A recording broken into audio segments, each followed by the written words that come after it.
Ebi byagambwa bwana mukuru wa Rwentunda Catholic Parish omuri Kagango Division Shema Municipality omukujaguza omwaka musya. Oshango omuntu abyamo narwanda ebishe utakakora n'omumpe byanje byaho biha rero zawotera sho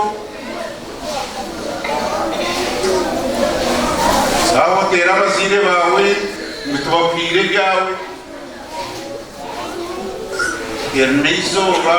no kutekateka gukora munonga okushaba kwahikwaho omunyishengero wa Shema Municipality Dickson Corners Kateshumbwa kandi yashaba abakristo kutandikaho inshuransiya tutegaso mwako kwire nakusaba kitekenyo tandika busyatwe wabo ino muntu wobire nosi utakora mukana nawe oyine kinega muntu we yebwe umukwato bungaro utegera nosi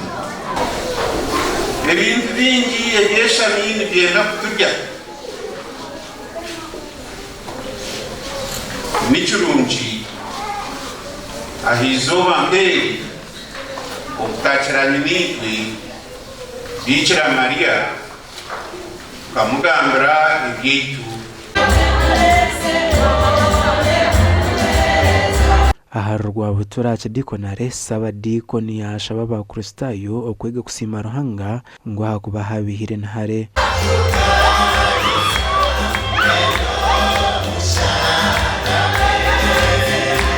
abo kutunda abo kutwasa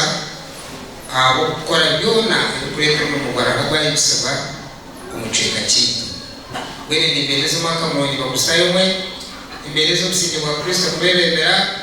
nimbeleza makarama rungi Kristo kumabalizire mwe bahore kunonji mukama wetu amenye mwe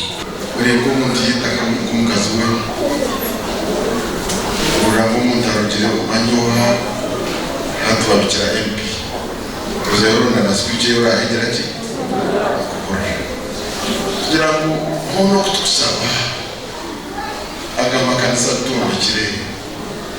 ababure bito kubakura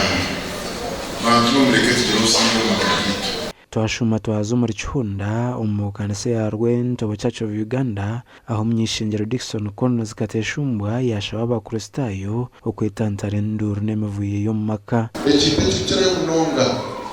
turi kuma usinjo magagito weno wakurabira erekizu